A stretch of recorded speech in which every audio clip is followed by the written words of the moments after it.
Welcome back to another episode of Ballers, Beers, and Banter.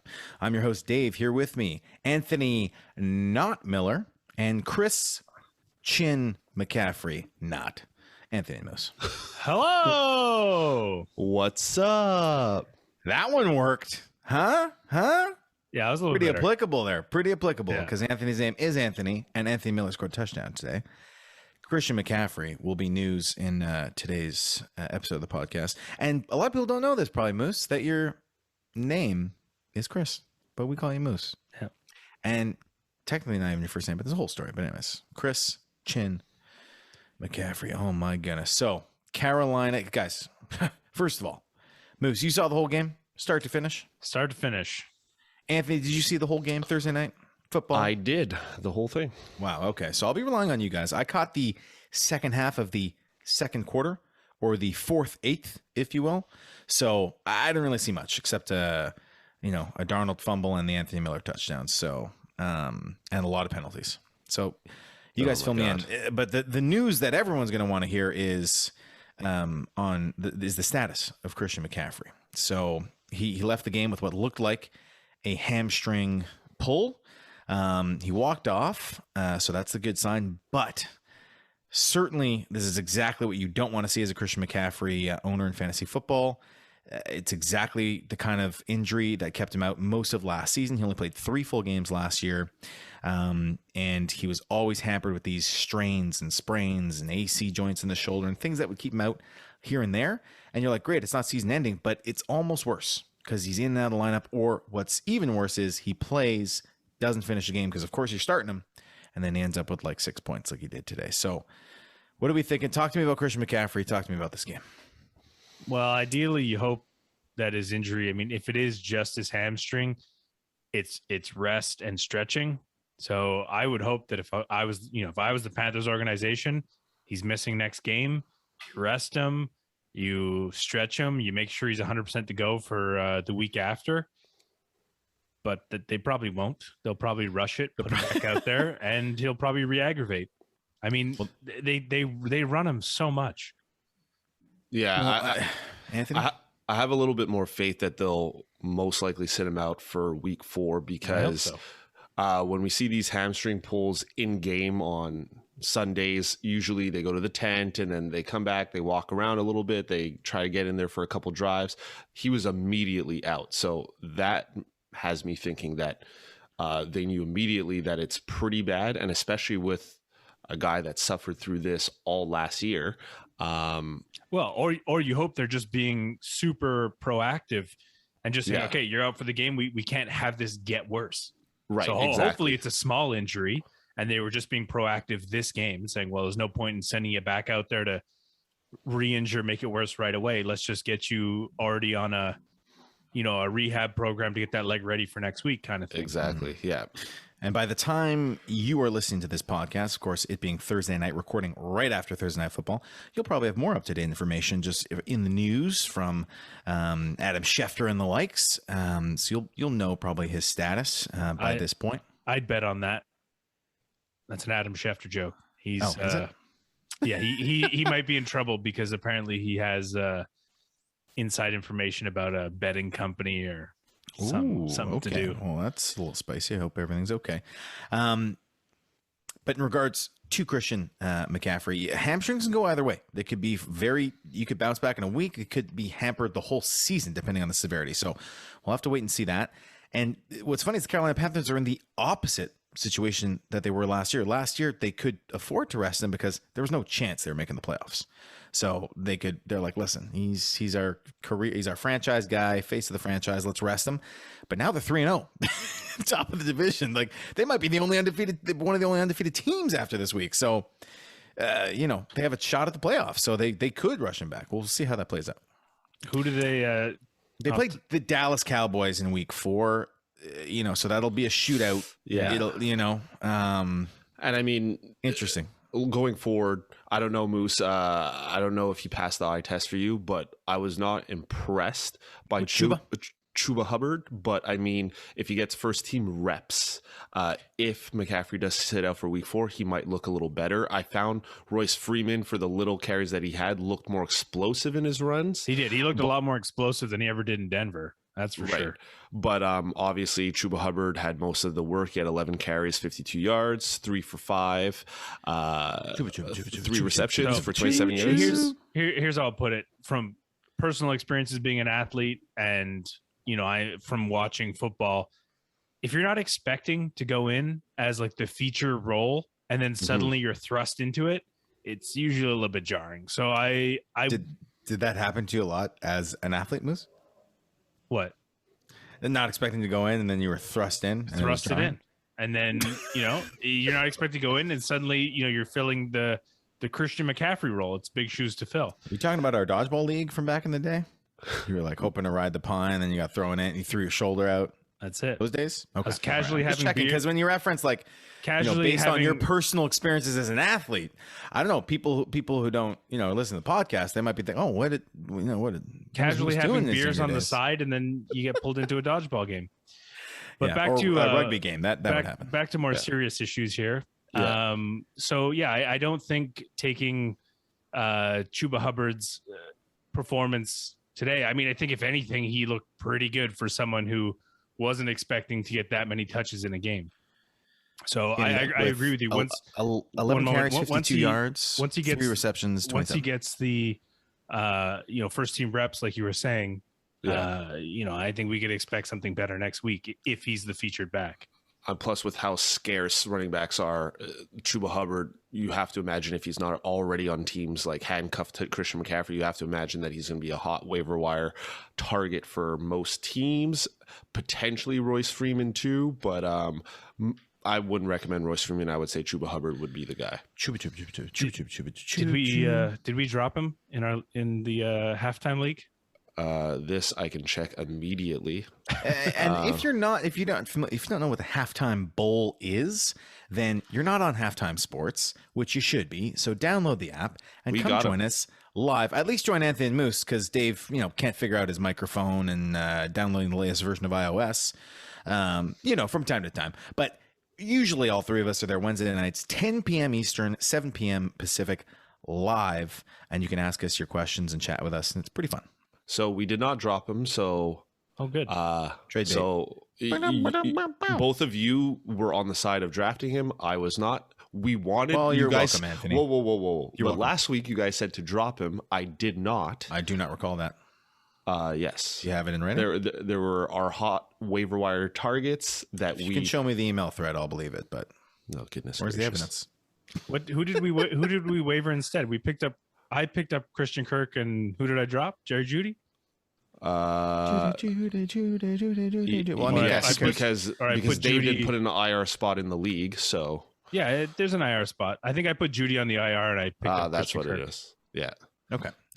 Regardless, Chuba could be a commodity if you have him as the McCaffrey owner. Great. If you're not the McCaffrey owner, so if you are the McCaffrey owner and you don't have Chuba, and McCaffrey, could be out for a game or an extended period of time, do you go get Chuba? I mean, if he's on the waiver wire, you go get him. But if he's not, do you trade for him?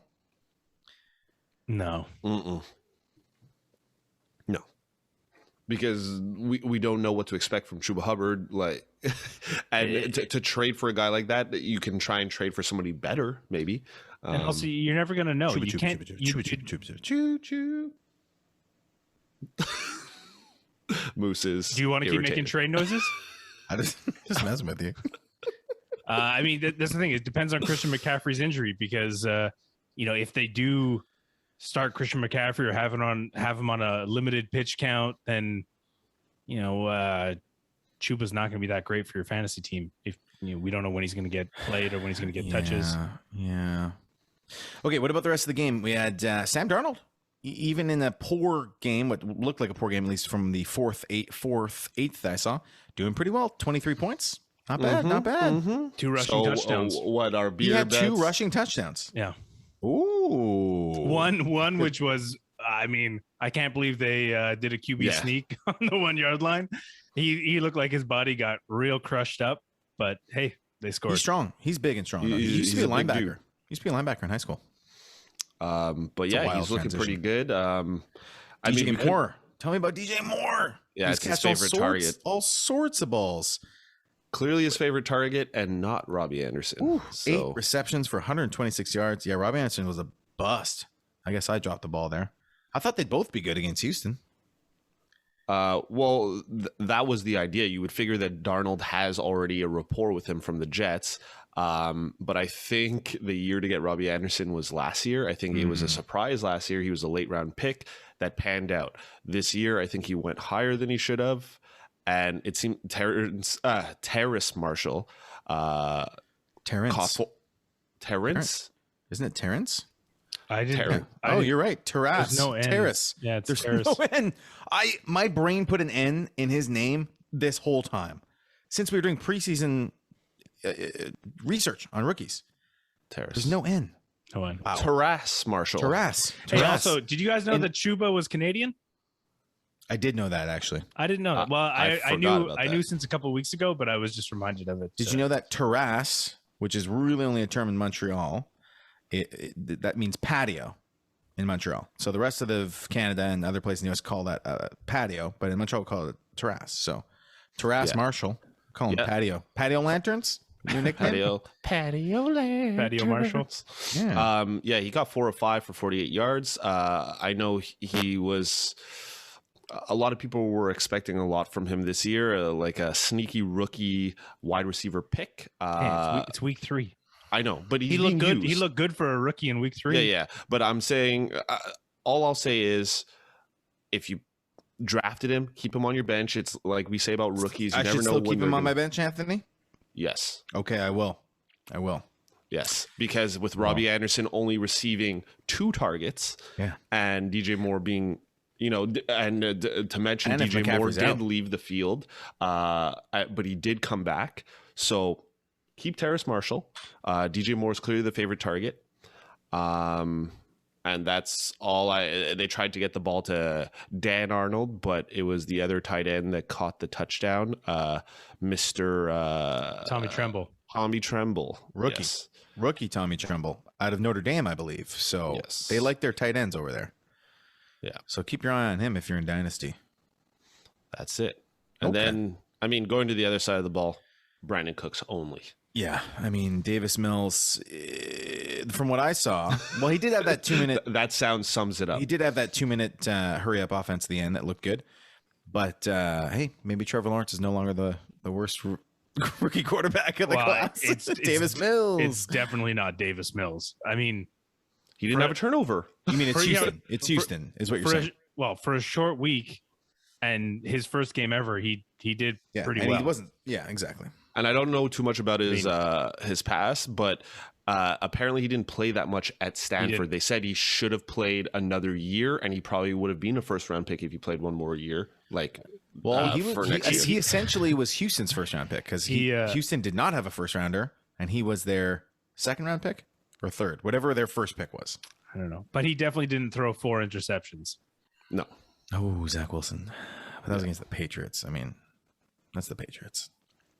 We'll bring up the Patriots. We'll bring up the Patriots later in our they said it on Reddit segment, I believe. Okay. At least you can trust Brandon Cooks to in all circumstances, just still get you some points. It looks like he's pretty good. He was coming in to the week 3 as the number 11 wide receiver on the year, I believe, in PPR. Okay, so we're done with that. Can we move into other headlines? Yes, we can. All right. There's not that much. It's a little bit of updates from the more injury updates that of players we talked about on the Monday episode and on halftime yesterday. So starting with the Bengals, Bengals website calls Higgins on pace to sit. So he was dealing with injuries. He left. He didn't play the fourth quarter, week 1. Week 2, he was in and out of drives. So it's not looking good. He's not practicing. So I would watch out for him. So this Tyler Sunday, Boyd, do you think he's going to be T. Higgins or T. Higouts? I think he's T. Higouts. Yeah, it's looking like that, All which right. is not good for us in the halftime league or our main league for me. So you and I have to be really big on T. Higgins going into this year. So These injuries are Well, I mean, he's produced so far. Sleeper. Yeah, no, he's been good. Been good. Yeah. So I would So say you're not going to take that opportunity to talk about injuries? You're not going to call him T. Hig injury? well, I don't like it as much as my Hig outs. better. I like my Yeah. Higgins and Hig outs. Get serious, bro. Now, But- speaking of Burrow, how about Yeah. Joe Burrow in this game? He's going up against a vaunted Steelers defense, and now he's missing what was his number one target. So he's down. He's just got Jamar Chase and Tyler Boyd. He's a sure sit this week? Yeah, I wouldn't start him, but I would say start the receivers. The receivers were able to be successful for fantasy last week against the Bears when Burrow didn't have a good game. So I would say you can start Boyd confidently with one receiver most likely out. So Boyd and Chase you can slot in, but Burrow I would try and stream somebody else like a Daniel Jones or Teddy Bridgewater that we spoke about. All the streamers we talked about. Check it. Kirk Cousins. Yeah, Kirk I mean, Cousins. go check our posts. We post streamers and beer risk scales and everything, but you got to be following us. 3B Fantasy Pod, Instagram, and send us a message while you're there. Joe Burrow threw 3 back-to-back-to-back interceptions last week against the Bears. That's wild. Like 3 throws in a row. 3 drives, 3 throws, one of them a pick six. No, hold on. 3 First one drives in a row or 3 consecutive attempts at throwing that all were intercepted? Well, it has 3 to be drives. 3 drives, Yeah. Dave. No, I know, but that's 3. not clear. I wanted 3 consecutive throws. Yeah. Were intercepted. Okay. Because if it happened on the drive, could have happened anywhere on the drive. Yeah, true. You know what I mean? And the first one being pick six. Yeah. Chuba.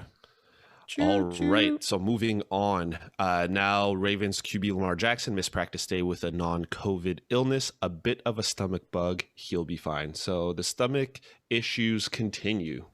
He might just need to take a third quarter break. Yeah. Poopgate all over again. Now it's practice Poopgate. But hold on. The first thing I saw this morning was an update from, I thought it was Schefter, but it said L-Jax, which first of all, it threw me off, spelled J-A-X. I'm like, L-Jax. I'm like, guess they mean Lamar Jackson. Injured himself potentially on his touchdown flip, his flip into the end zone. So is that true or is that like false? And he just had a stomach bug. Do we know? I don't know. I I saw that on as that? well, but it seems that this is what the issue is. And I'm sure they're just making up all kinds of things, and he's just taking normal rest days. I mean, after he did that flip into the end zone, he didn't look hampered by anything. But adrenaline, you pump up. You're so pumped. You're like, yeah, we're going to beat Kansas City finally. Okay. You don't feel it. The next day is when you feel it. Moose, can you, based on personal experiences from your days as an athlete, can you maybe fill us in? Would you feel that more when it happened or next day? Definitely some. You probably feel it the next day, but Yeah, I would imagine it's just rest from days. the mouth of an athlete, Anthony. You're welcome. So we'll see, but keep your eyes open. Well, all 3 of us are athletes, so I'm sure all of us can answer these questions. Or we're athletes because now we're old. Anthony, when's your boxing match, by the way? Well, we don't know who we're fighting. Actually, what's funny Celebrity is boxing match. I have a trip later on in the year to Puerto Rico, actually for New Year's, and the couple who's getting married, friends of mine. We weren't invited. Okay. One's a personal trainer. He was the one that was training me. The one who has trained college football players in the States and everything. Jesse Flynn. Jesse Flynn. Shout out to Jesse Flynn. Jesse Flynn Fitness, where you guys make fun of me for the posing I did for his merch. I only made fun of you because I hilariously found you haphazardly modeling the sweater, which you told nobody about. Well, I wasn't aware it was going to be posted all through the internet. I think we're gonna have to post it on our Instagram account now. I'm scrolling through, and I'm like, Jess, this looks like Anthony. I'm like, is this Anthony? She's like, yeah, that's Anthony. I'm like, what's he doing modeling What a were you sweater? scrolling through? Were you scrolling through Instagram or the internet? A garage sale, I think. it was on garage sale. Wow, I was looking through stuff, and then I'm like, that's Anthony. And then, of course, I wake up to an onslaught of text messages from all our friends. They're like, anyways, it's a big thing. But yeah, you can post it to the Instagram. It'll be hilarious. It'll promote him. It'll make fun of me a little bit. So Beauty. Okay, so You're going to Puerto Rico. Yeah, so they look really good because they're even his wife, my friend, she's really in shape, and currently I'm in shape enough to play soccer, but I don't look as good as them. So I'm joining great. I'm joining a boxing gym next week, and I'm going to be boxing up until the trip. Okay, like legit. So all that 5 minutes of our podcast was to say, I loved all of it. By the way, those are all essential. The whole Jesse Flynn story. You're training boxing. So now if there was a time to do your celebrity boxing match, it would be within the next 6 months. Yes. Okay. Well, we need to find another celebrity besides you. Maybe another podcast. Fantasy football. Oh, yeah. That'd be cool. Anthony, yeah, maybe they could meet you down in Puerto Rico. I'll fight you, Anthony. Well, we don't want to fight our own. Also would not be fair. Yeah. That would be like Derrick Henry versus, no, I don't know. Robbie Anderson. Yeah, basically. Yeah, well, that got derailed quickly. Yeah, but let's move on to some more headlines. All right, so I'll bring up another big name. Dalvin Cook has an ankle injury. Mike Zimmer said that it's not significant. He should be able to play through it. He's a tough guy, but he did sit out practice today. To me, it's not looking good. I'm a Dalvin Cook owner in another league. I mean, you have to be happy with Zimmer saying that he's going to play, but I don't like the sitting out complete practices. But I guess he's a veteran, and veterans do that from time to time. But yeah, it's a little alarming because he did leave the field, I think 1 or 2 times Was he sidelined? Yes. Yes. All I can say is this, is if by some miracle, Alexander Mattison is still on your waiver wire, pick him up right now. Yes. As you're listening, just go pick him up because the odds of Dalvin Cook aggravating an already aggravated ankle are pretty high. Have the handcuff. There you go. Heard it here first. So you think you're expecting Dalvin to be like Dalvin, more like Dalvin's sous chef this weekend, not Dalvin Cook? Is that what you're thinking? I think you peaked at Higgins and Hig out. Oh, I'll come back. All right. Dalvin sous chef. Anthony liked it. It's so ridiculous that it has to be funny. Yeah. Or maybe it's just a late over here and everything's funny. It is late. It is late. Moving on. Odell Beckham Jr. will play Sunday versus the Bears, barring any final setbacks per sources. So it's a trap. Yeah, it's definite trap. And not if Jarvis Landry's out. But if they weren't playing the Bears, if they were playing like Houston or Jacksonville, I would say maybe take a chance on him. But they're playing the Bears. And if he is the main target on the team, like I mentioned last episode, the other receivers besides Landry haven't stood out yet. Landry's the guy. So with Odell there being the center of attention, the Bears are going to stop him. And there's nothing saying that Odell is 100% Odell. Right. He's just good enough to play. He's good enough to be on the field. Yeah, and literally earlier today, or it was either the day before, he said, "We'll see," which was kind of like what he said in preseason, and then he didn't play. Also, even when he was 100%, he wasn't that good. So I gotta see it to believe it. Yeah, exactly. So that's probably that's the safer of the plays. And if you were the Odell Beckham Jr. owner, you've survived the first 2 weeks without him. Or what if you're 0-2? What if you're 0-2? What if you draft him a little early? Starting him is not going to change that. Well, if he didn't play week 1, you might not have other options. Him not playing Flex week him? 1, you should have gone and picked up Sterling Shepard or Christian Kirk, one of those guys, immediately after week 1 if you did draft him. So at this point, if you're wondering who to play instead of OBJ or what do I do instead, you're already too late. So unfortunately, almost any other starting wide receiver is a better option. Right. Wow. Okay. All right. And then just a couple mentions here. Amari Cooper limited practice with a rib injury. In my opinion, he's looking like he's not going to play. And then CeeDee Lamb is going to go off. Yes. This week. And then Cedric Wilson. There's somebody you could pick up. I don't know if he'll go off, but he'll be good. No, he'll be good. No Gallup, no Cooper. I mean, if Dak gets back to throwing like he does. Pay attention to Cooper. You know what I think it was last game? last game? He'll be hampered, though. I didn't see the pregame between the Cowboys and the Chargers, but did Dak do his hip thrusts pregame? I don't know. I didn't watch. If he didn't, and then he only had like 12 points, whatever it was, fantasy, that's definitely why. Dak, if you're listening, do your hip thrusts. It's important. And then the last one I want to mention is hip twists, really. Antonio Gibson. His shoulder injury, he was limited at practice, but he should be good to go on Sunday. But is good to go what he's been doing in week 1 and week 2, which is not up to par of what he should be doing.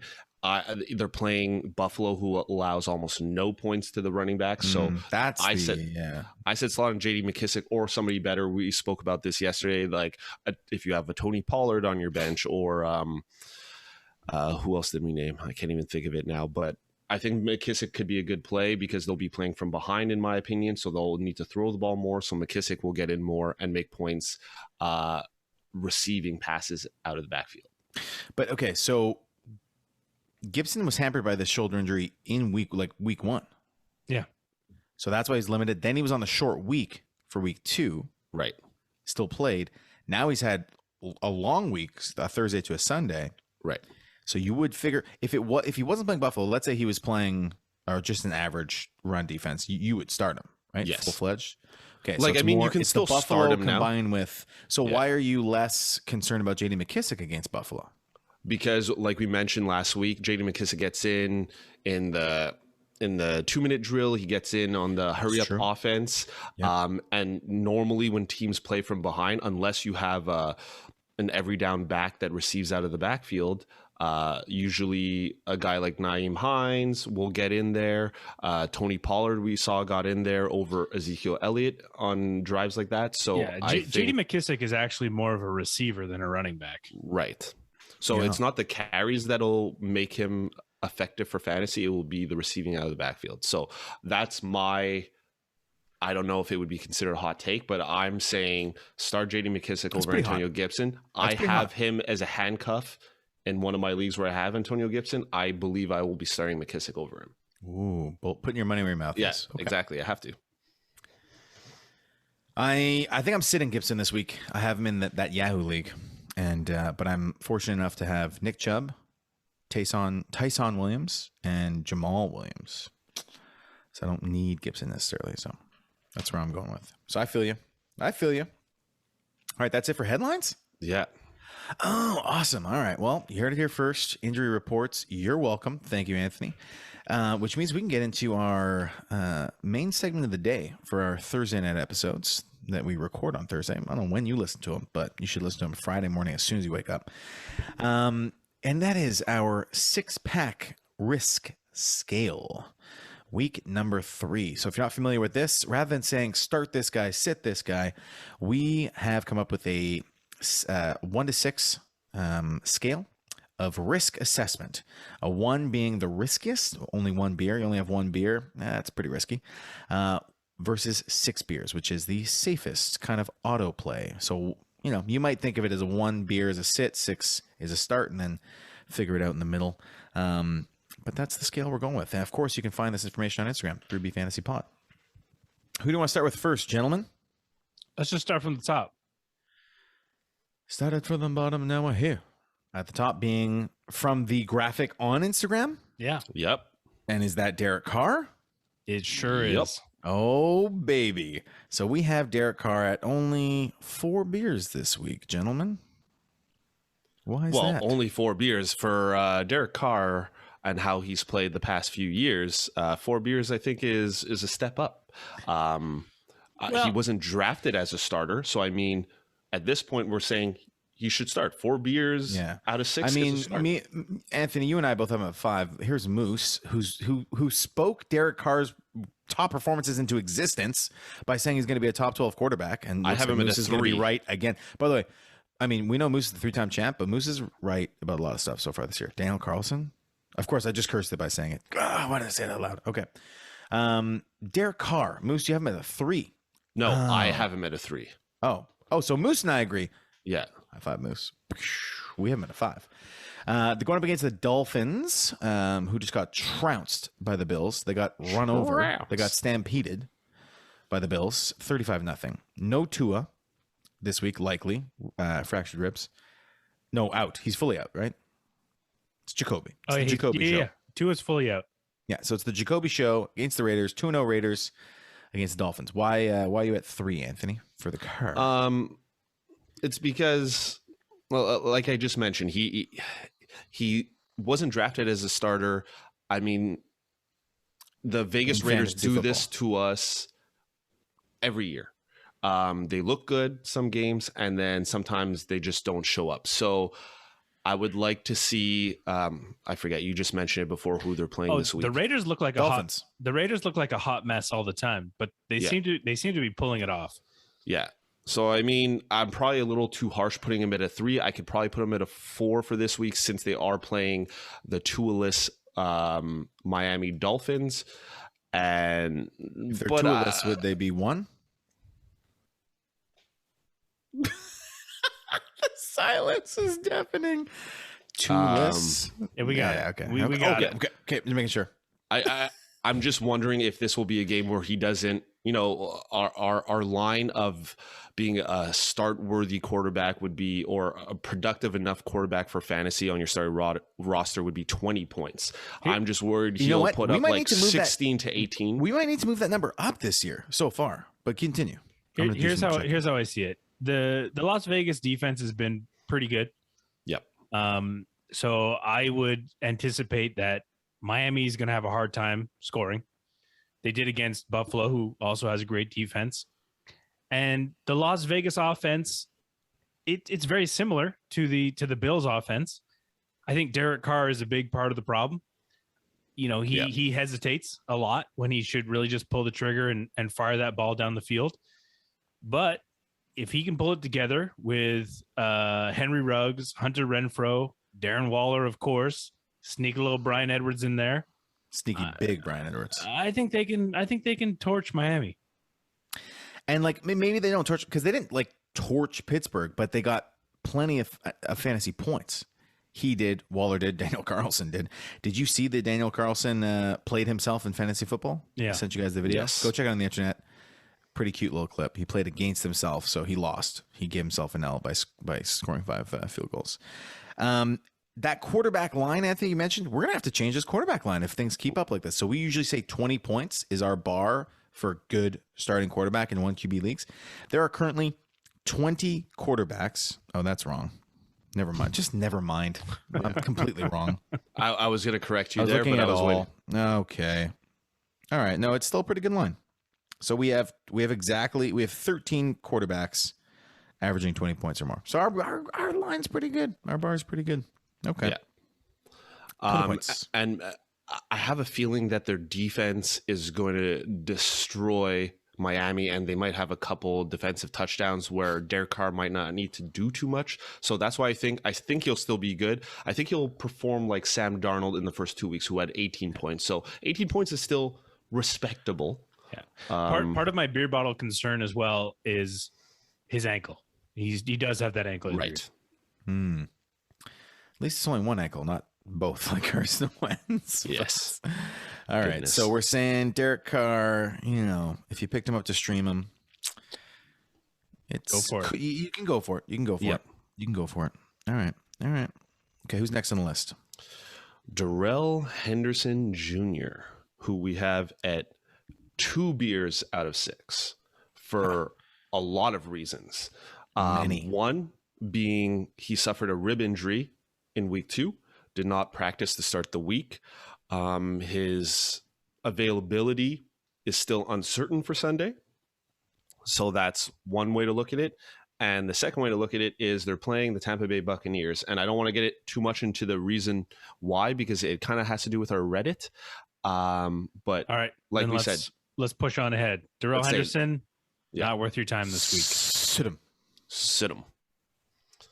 Next, Antonio Gibson. Already talked about him. Anthony says he'd probably sit him. We have him ranked at 3 beers, right in the middle. So you could flex him. Yeah. That's like our 3 beers, like you're halfway through a 6-pack. You could flex, but you might take a penalty though. You might for flexing. Yeah. Well, that's it. It's considered taunting. Flexing on the field is considered taunting. I gotcha. Well, you can flex, just not in the player's face. It's just not in the direction of a player. Yeah, exactly. Yeah. So that could be risky this week against Buffalo, but we spoke about that. So next on the list that I have is Sterling Shepard, who we have at 5 beers, gentlemen. Yeah, this has been a hot waiver wire acquisition over the past 2 weeks. Daniel Jones's favorite target. I believe it was 9 targets week 1, 10 targets week 2. It's his only target, really. Yeah, and they're playing Atlanta, who is an awful defensive team. So, in my Daniel opinion, Jones, obviously one of the best quarterbacks in the league. For fantasy so far. Yeah, he's playing like it. But he saved his weeks because of his running ability. He seems to be running much more than last year. He didn't trip this time. Not falling down. It's literally him and Sterling Shepard on offense. Right. But hold on now. Okay, well, I think this week's going to be the Saquon week. I know you guys talked about in halftime last week. Well, yeah, he's hampered. I guess we should have put that in the headline. He's been hampered all week in practice. Yeah. What?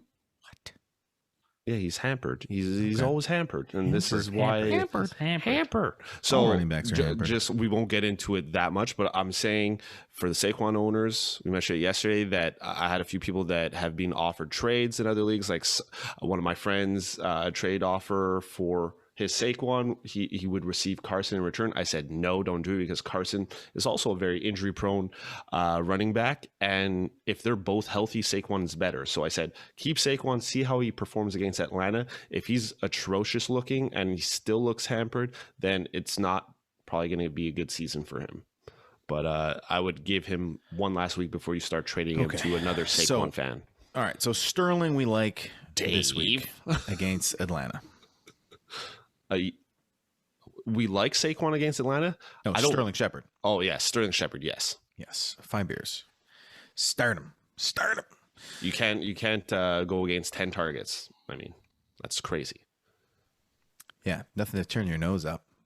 Right. Nothing to turn your nose up at. It's, it might not be a gold start, but it could be Sterling. Let's go to... Next on the list, I got Damien Harris on our graphic on Instagram, and he's being dragged down. Is he being dragged down by Moose? We have him at 4 beers. I don't think so. No, I think I was surprised that Moose had him ranked 4 across properly. the board. 4s across the board. Put that fair on the bird. So, why are we more than happy flexing Damien Harris this week at 4 beers? I'll lead us off since I'm the biggest truther of him this year. I think, Dave, you're on my bandwagon a little bit too, or you're on the bandwagon. I jumped on. I expressed that week 1, he had 100 yards rushing. He did have the fumble, and I was worried that Belichick wouldn't trust him week 2. Belichick ended up playing him. He got 60 yards and a touchdown. So he was using the red zone, and we see him get the majority of the carries. James White was also a good running back start. So James White will still get his work, but they're still going to use Damien Harris enough for him to be effective in fantasy. He's not wowing you. Okay, yeah. But he's a good flex play. And I mean, it was Christian McCaffrey against the New Orleans defense last week. Christian McCaffrey had 24 carries for 72 yards and a TD. I think Damien Harris can run on the New Orleans defense. He's a big body. He seems tough. Tough enough. If you think the Patriots are going to be competitive in this game, which they will, they always are, or even win the game, they're going to do it on the ground, right? I'm pretty sure Mac Jones has only thrown 1 touchdown so far. Can somebody vet that? I'm pretty sure Mac Jones has one passing touchdown so far. I will check. He might have run for 1 as well, but point being, they're going to score their tutties somehow, and it's going to be Damien Harris and James White as the most likely candidates, I would say. Yes. Mac Jones, 1 passing Mac Jones, 1 passing TD. Yes, there we go. Passing TD. So, like we said preseason, don't have any of the New England receivers on your team. But someone's going to, if they're going to score touchdowns, the Patriots, it's going to be on the ground. So expect more from Harris, I think. Moose, come on, talk to us. No, he put him at 4. No, if you need to flex him, you can, but for me, he's honestly touchdown dependent and could be up or down. But week 1, he was not touchdown dependent. It was just the fumble that put him below double digits. That's great. But I mean, every week, Bill's got a different plan and it can go up and down for him. Last week, if he didn't score a touchdown, we wouldn't be having this conversation. He'd be at like But a he 2 did. beers. But he So- did. so- And so week let's- one, he didn't score a But touchdown. you might say he was dependent on that touchdown to make him relevant. So Not in week one when he had 100 yards on the ground. So if he has 100 yards on the ground, catches 3 balls, and scores a touchdown, you're laughing. You're laughing. yeah. But Or I you're- think the game or you're script will be crying one. when he doesn't do any of Something we've never seen Bill Belichick do. You're laughing. So let's test this out here. Damien Harris or Antonio Gibson this week? Would you rather? Who would you rather? Half PPR. Half PPR. Okay, because that. full PPR, I think Gibson's injured. But this is a great question. Half PPR, I think I'd go Damien Harris. I go Damien Harris just because Gibson's injured. Okay, give us another one. Give us another one. I think this is great. Love these games. We'll probably go into him right. Oh no, we didn't put him on the list. So Devin Singletary or Damien Harris? No, Damien Harris. Devin Singletary against Washington in that same Gibson matchup. No. Yeah. So we know the line here. Well, I don't know. I think either one, both of them could end up with the same type of game. I think you flip a coin. Come on, Moose. Pick one. If you had to. They're both on your team. They're both on your team. Who you starting? Devin Singletary. Okay. How about Kenyon Drake without Jacobs? Let's say Jacobs is out. Kenyon Drake or Damien Harris. The Raiders Drake's going up against against Miami. Yeah. Yeah, I'm going Damien Harris. Me too. Yeah, I'd probably go Damien Harris. All right. We got one. All right. We got one. Tyson Williams, Damien Harris. Tyson Williams. Tyson against Detroit. Oh, Detroit. Never mind. Tyson all the way. It's going to be a big day. Big day. Chase Edmonds or Damien Harris? Cardinals against. I mean, the Cardinals are always in blowouts. Damien Harris, just because the Cardinals are not a running team. But he catches passes. That one He's against the Jaguars, the Jacksonville Jaguars, I'd probably go Chase Edmonds in that case for me. Yeah, I would as well. Moose, you're all over the map, Moose, but okay. All right, well, we've figured out the line. Yeah. He's between a Singletary and an Edmonds. But different for each of us. Next on our list, so Damien Harris, you heard it here. Robbie Anderson, we'll skip that one. Thanks, Robbie. Big thank you. Messing up our beer graphics here. We'll go right to AJ Brown.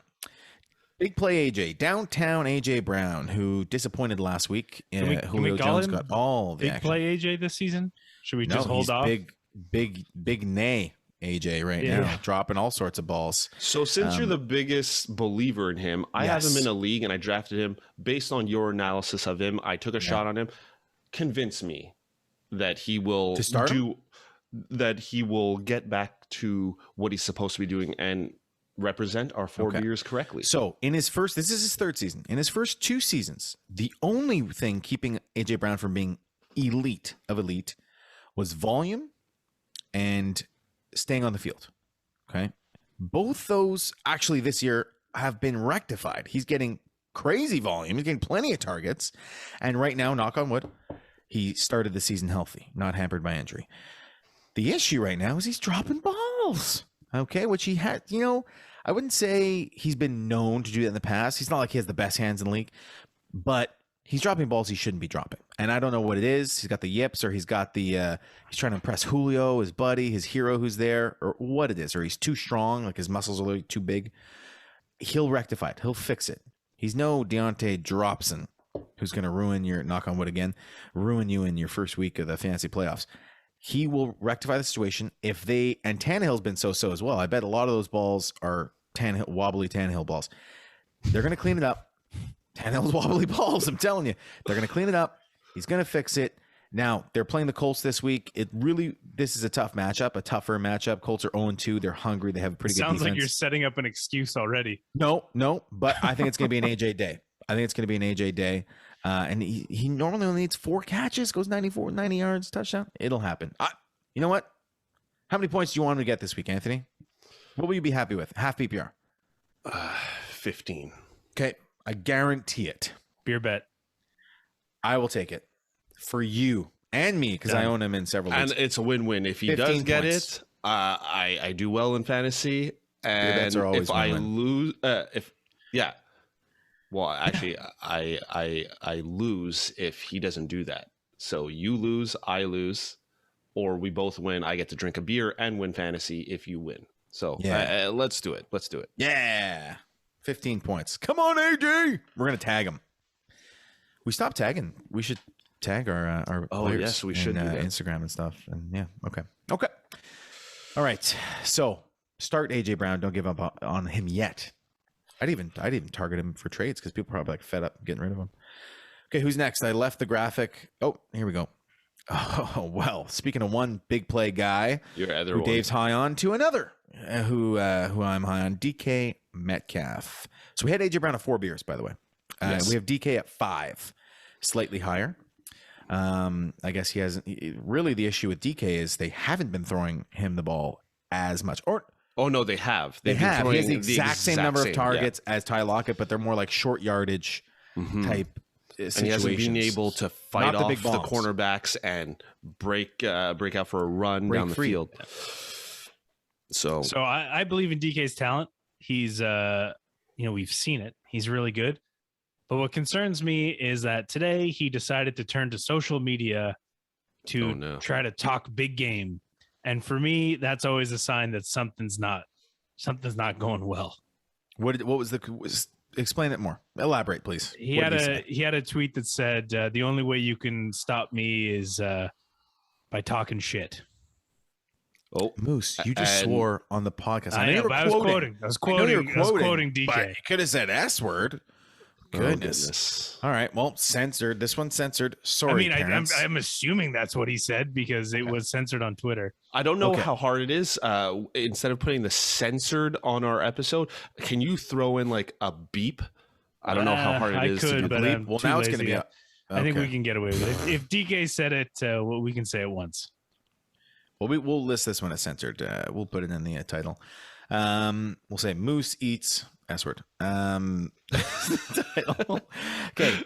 Seahawks versus Vikings this week. Listen, you said that when people talk a big game, on social media, on Twitter, then they're like usually struggling. Someone's going, I don't think so for DK. I don't think so. He's the type of man. That's what I'm saying. Yeah.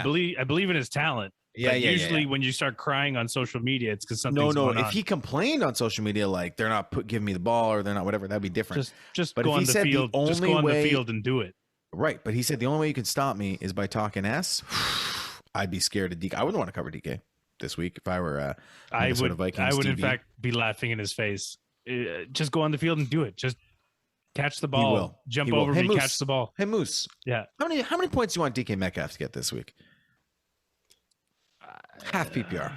I don't think I want him to get any points. I might be playing against him. I have to check. I have AJ Brown and DK Metcalf on the same team, so I would love at least another 15 points. Who is guaranteed?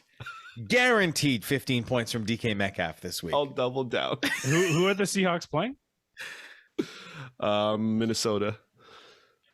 The Minnesota Vikings. The 0-2 Minnesota Vikings who are in 2 shootouts. I'll take that beer bet. Okay, I'll let Moose take that one. Yeah, okay, sure. me and you, Moose. Me and you. 15 points. Guaranteed. This is awesome. What an episode. You're welcome. That's 2, by the way. You guys were complaining I wasn't taking enough beer bets. All right, we can move on. We have him at 5 beers. Should be like, he's got to break out at some point. You got to start him if you have him. All right, real quick. We got Noah Fant at 4 beers. Denver Broncos, potential stud tight end. We'll see against the Jets. Yeah. I mean, you got to start him against the Jets. Yeah, of all the tight ends. They're playing the Giants, aren't they? Oh, no, sorry, that was last week. Sorry. Yeah. We're on week 3, Miss. The tight ends this year have not been so great.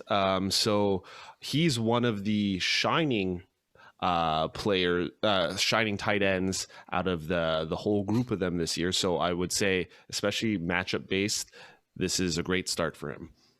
Jerry Jeudy's out. KJ Hamler didn't get that many targets last week. I think KJ Hamler will get more targets than he did last week, but I think Noah Fant and Tim Patrick are the red zone targets. Besides Sutton. No? Yes, but I would say like Tim Patrick, it's been 2 weeks in a row that he had a red zone TD.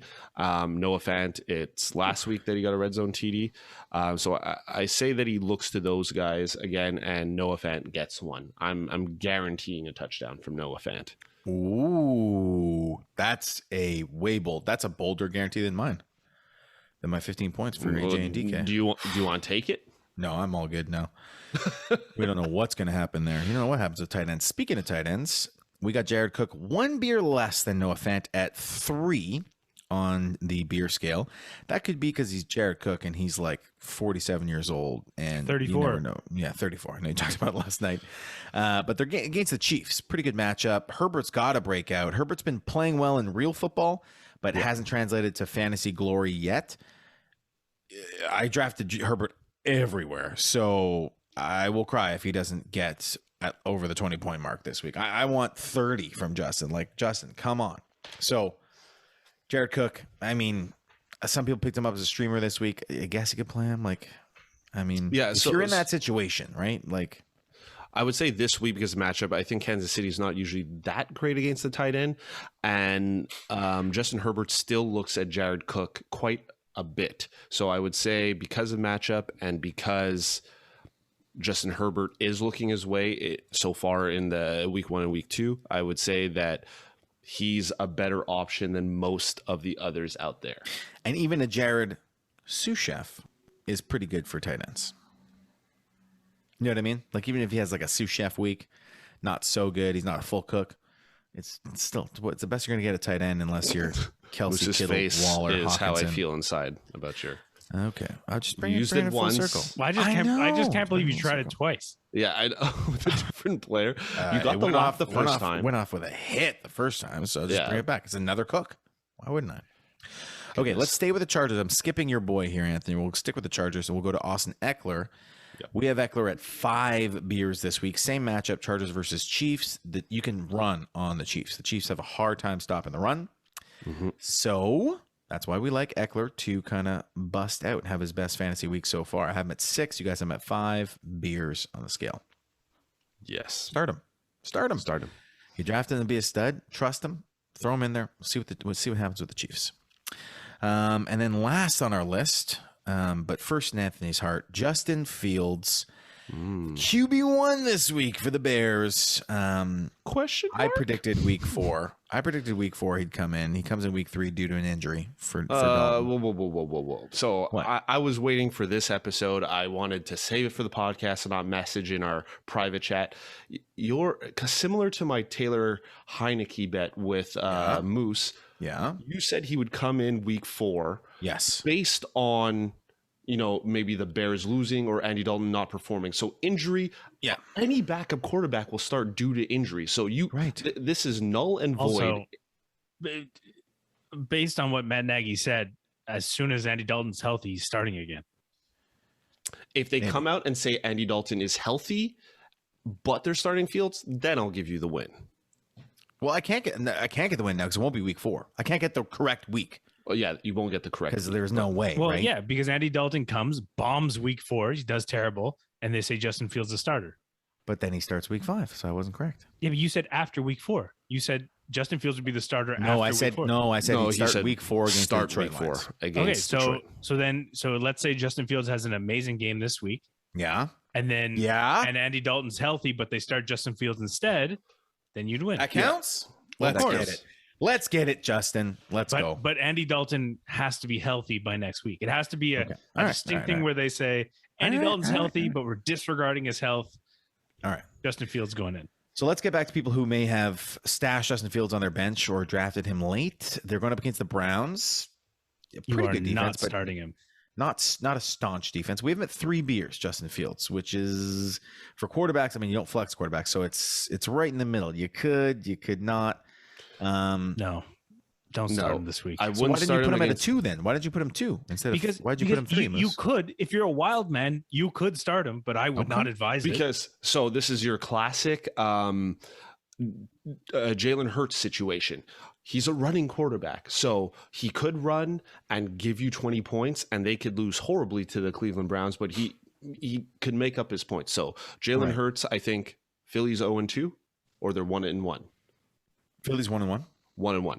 And Jalen Hurts has looked pretty decent so far. So I mean, it's not impossible for Justin Fields to get a decent fantasy total, but again, Moose is right. You'd have to be a wild man to start him, especially if you want to win your week. Don't gamble on Justin Fields. Yeah.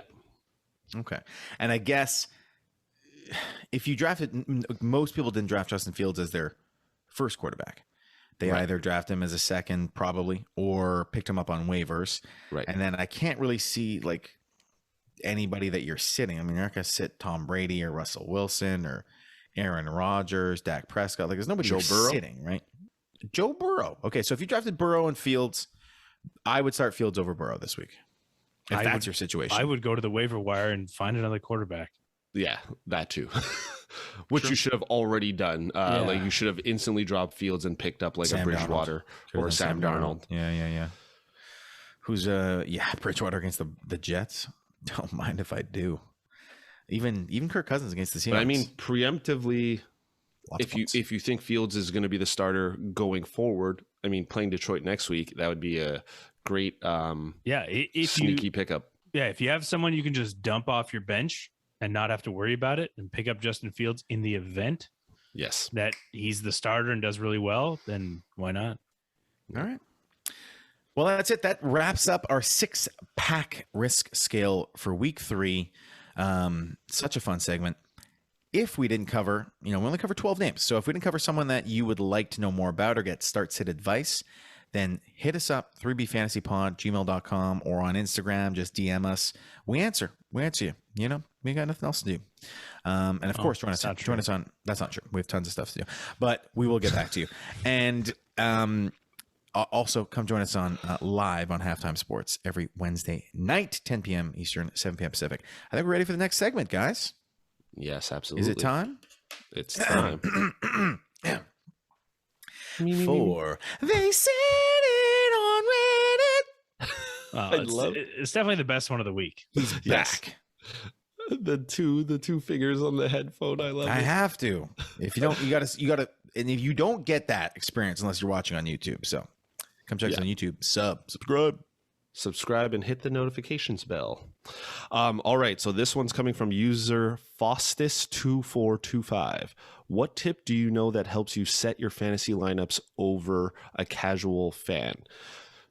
2 I know are Bill Belichick's absurd record over rookie QBs, sat Corey Davis for it last week, or LaFleur Rodgers' crazy stats in games coming off a loss. What does this have to do with the Buccaneers? Nothing. Why did you think it had something to do with the Buccaneers? Because earlier we were talking about the Buccaneers and Anthony said, hold on, this has to do with the Reddit. Tips do you know that helps you set your fantasy lineups? So one of our tips so you got one of the tips to do with the Buccaneers. Well, Mr. King, you were one of the three of us. One of the you were the inspirations for it was that early season so far. It seems like don't start running backs against the Bucs defense. Oh yeah, because they are staunch against the run. They stifle the run. So who are the Bucs playing this week? The LA Rams. So Darrell Henderson hampered by injury and going up against that staunch defense. Maybe I don't start him. Yeah, and we said this last night on the live show. Don't just automatically turn to Sonny Michel. Not against the Bucs. And the Rams are an offense that could not run the ball at all. They could do little dump offs, little Robert Woods' little dump offs to Henderson or whatever. They could just throw the whole time. You missed one name that's likely going to get all the targets. Cooper Kupp. Oh, Cooper Kupp's going to eat. Yeah, he's going to eat. Although I don't know, Levante David and that. You want to play your receivers against Tampa Bay, though. I don't know if that's honestly the Rams. The Rams could be every week. It could be a different receiver who just absolutely explodes. I think Matt Stafford's good enough, and so are all the receivers on the Rams. Right. We saw Van Jefferson explode week 1. Robert Woods can any game 2. Higbee, his game's coming at some point, but tight ends. Let's get back to the Reddit. So one tip: don't start your running backs going up against the Bucs. And I'm going to throw in the Buffalo on that one as well. The Bills, wow, early season Bills. Okay, yeah. Sometimes the they've Steelers, stopped every running back. Sometimes the Steelers are in that boat, but I don't know this year. We'll see. Their offense can't keep up.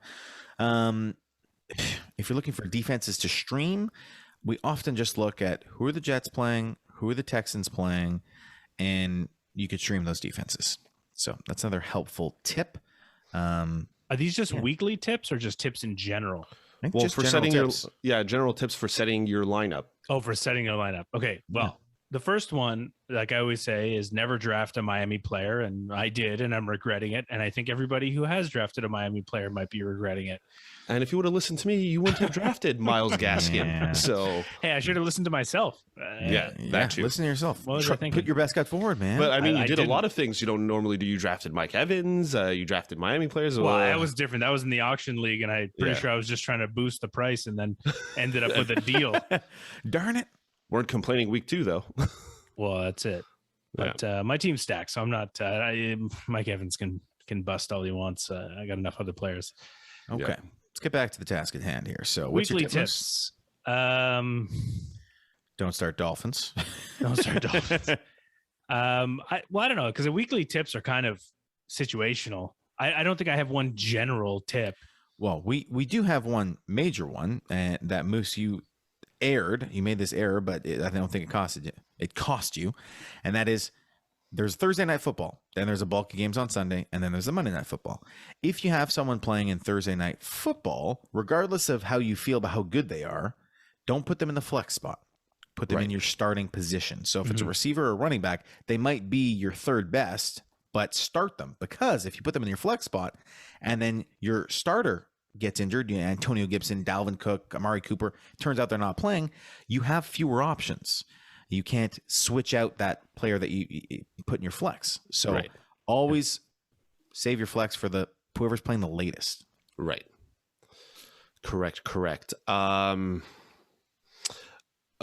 of them is also, I know Moose has mentioned this the most, but we all live by this rule as well. Don't leave points off the board. So basically what I mean by this is we were talking about defenses and streaming options. There are, if you picked up a stack, like a top defense, like for example, the San Francisco 49ers, they had a great week 1 matchup, great week 2 matchup. Now they're playing the Green Bay Packers. Chances are it's going to be high scoring game. The Packers are going to put up points. So if you had the defenses that we mentioned, as far as streamers, any team like Denver playing the Jets, pick up those players. Don't leave those points to other teams in your league. Pick up those options. Try and get the most points on your team for your matchups. Kickers and defense matter.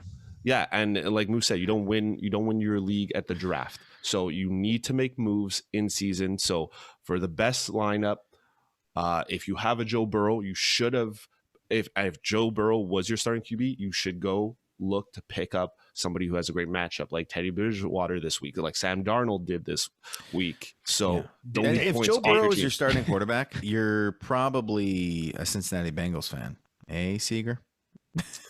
Or just somebody that was drafted going late QB strategy. So like a Carson Wentz was a late QB. People probably tried to go with Trevor Lawrence, thinking that he was the next Andrew Luck or Peyton Manning. Not yet. Dave's been listening. Dave dropped a chunk of change on Daniel Carlson. Probably gonna have another good week.